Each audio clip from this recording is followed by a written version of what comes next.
Hello, this is the first in a series of videos teaching you how to make a CAM for the CNC mills at the Bechtel Center at Purdue. To start off with, this tutorial will not cover the making an actual CAD model. In this case, I'm going to be using a BIDC1 as shown here, but you can use this with any model, and as such, this tutorial will not be covering making the model itself. First thing that we need to do is we need to make a progression file that will contain all the different steps we need to make for manufacturing.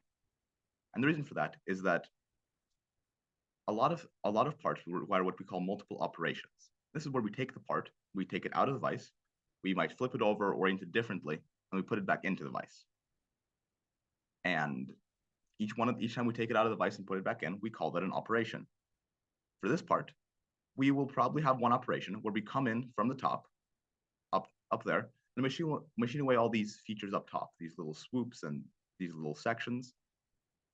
But we can't get everything down to the final size because we need something to clamp onto with the vise. We need to hold onto it with something. So we're going to go and we're going to flip the whole part over, and we're going to clamp right here, and then we're going to go and machine away everything we were clamping to originally. So we need two operations. Great. So as to how we set up the progression file, first thing we need is a starting chunk of stock. And this is just the material that we will have before we machine anything, just the raw chunk of aluminum or steel or whatever you're making it out of.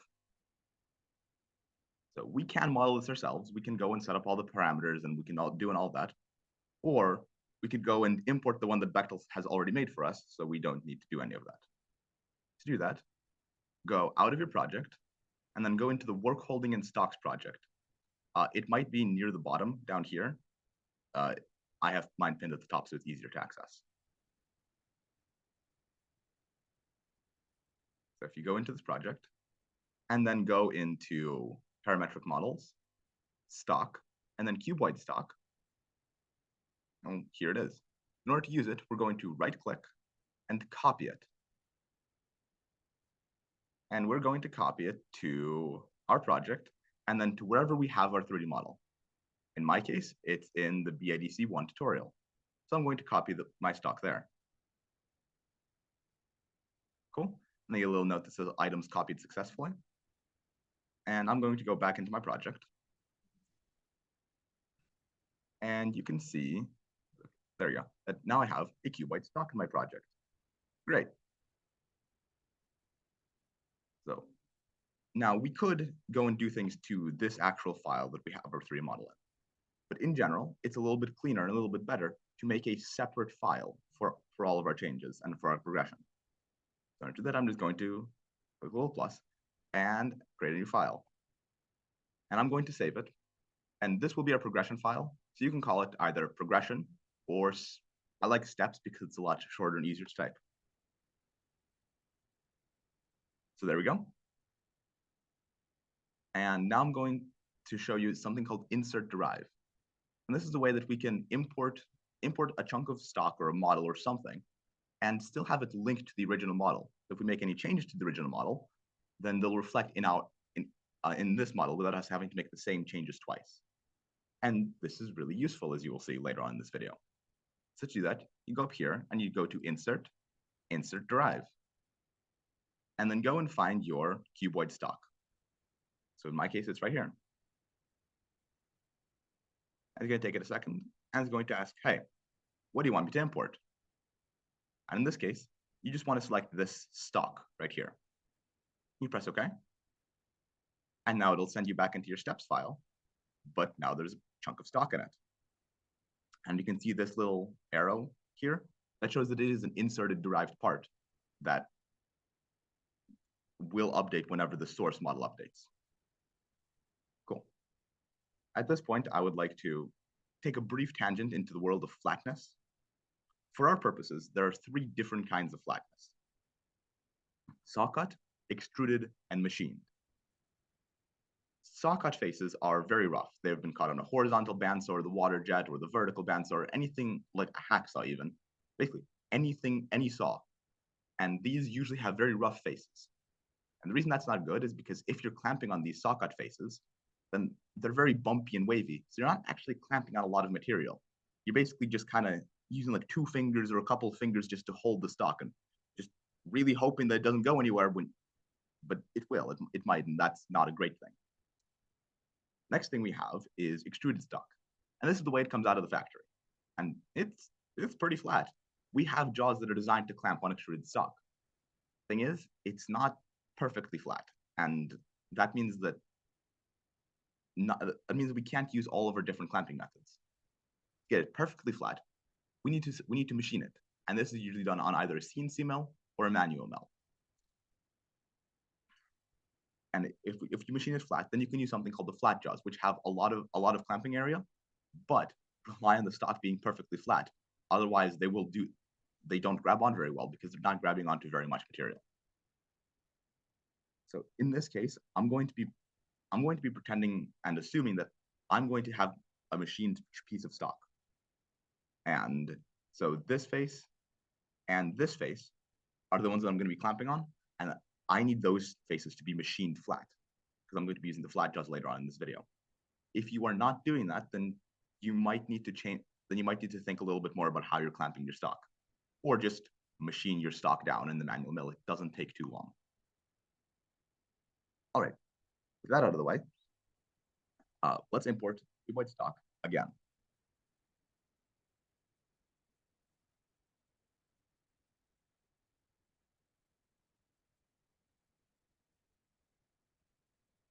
Great. That was just following the same steps as the first one. And it may look like nothing happened. That's just because they got stacked on top of each other. Cool. And now the next thing we need to do is import our actual model. In my case, like I said, it's the BIDC1. If for you, it might be a different model. So I'm going to insert drive, and then the BIDC1. And remember, if you're using this with a different model, then I forgot to save my model, and that's what the error is. Cool. So you'll see that there's no model thing here like there was with the stock. That's fine. You can just select it up here. And you can go and import your model. And then once again, it's going to stack everything on top of itself. Cool. So one of these blocks is going to be our original stock before we do anything to it. The second one of these blocks is going to have our model placed on top of it, and it's going to be the stock that we do before we flip it over. And then our last thing is going to be our model, a copy of the model again as our final version. All right.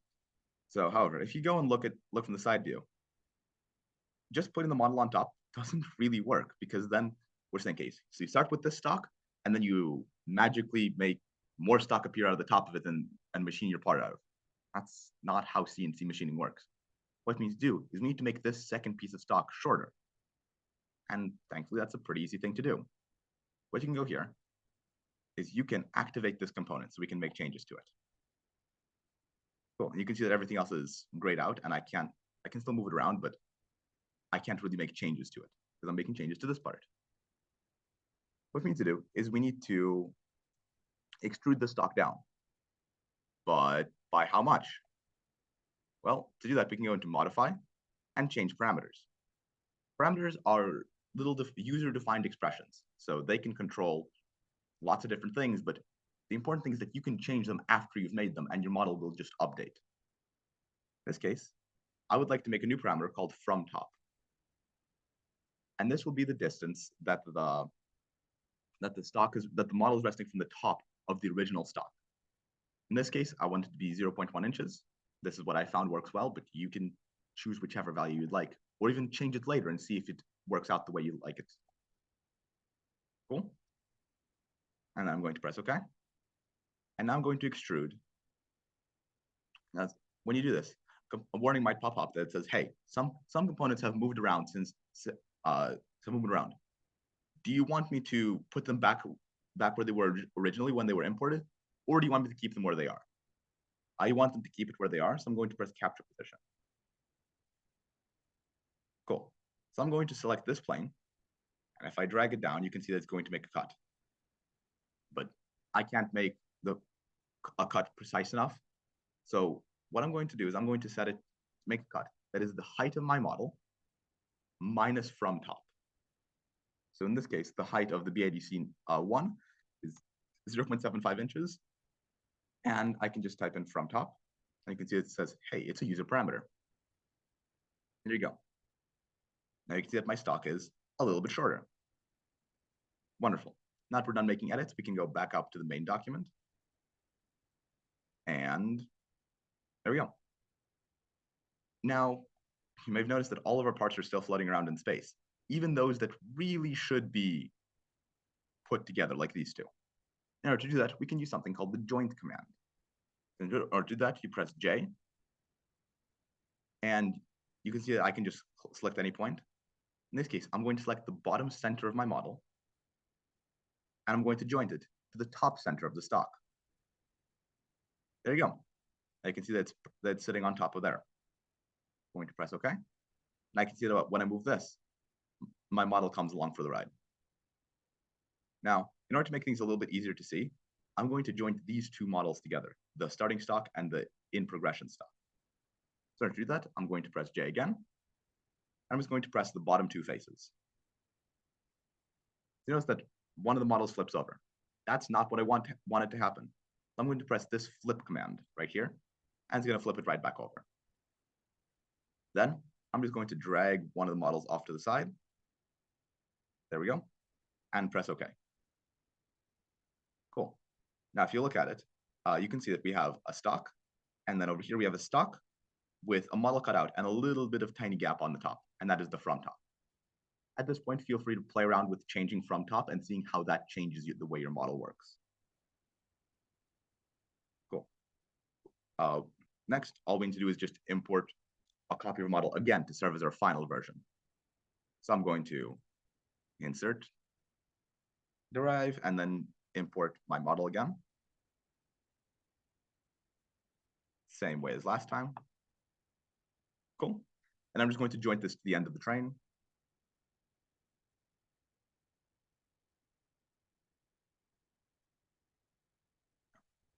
So once again, it flipped over. So I'm going to press the flip command and then just drag it off to the side. Cool. And there we have a progression. Now, one thing you may have noticed is that this stock is really large for this model. We're going to be spending a lot of time machining and going to be wasting a lot of material. Someone else could have made parts out of that. So the way we can do that is we can actually shrink our material down. And to do that, we can go into that cuboid stock we made at the very beginning. Cool.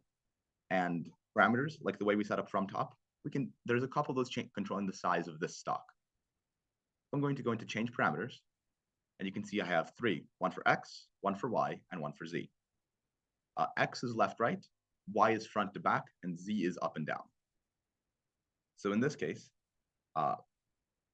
if you have stock already done for your model, you would put the values in here. Stock already selected, stock already measured. If you don't, then just put in some values that are close enough, and then you can change them later when you do get your piece of stock. In this case, I'm going to say that my stock is 2 inches deep, 5 inches wide, and 1 inch tall. And if I press OK, I'll see that my stock is now 2 inches deep, 5 inches wide, and 1 inch tall. I'm going to save this. Let the parameters get updated. And I'm going to go back over to my steps file. And you'll see that there's a warning down here, a little yellow triangle here, and another warning here. This warning is saying, hey, one of the things that you imported has updated. You should probably go and pull in the latest version. And I did. I just updated one of the things I pulled in. So let me go and click this, and it will update everything. And now you'll see that the stock updated to a new smaller size. Now we're not wasting nearly as much material. Start with a pretty small block, and we get down here to a really little thin sliver to machine away in the second operation, and then we're done. So we're not wasting too much material, and everything is as it should be. Well, congratulations. At this point, you have successfully made your steps progression. Thank you. And if you have any questions, remember, please come and talk to one of the peer mentors in the Bechtel Center. We're here to help. And if you have any questions or run into any issues, come and talk with one of us. All right, thank you.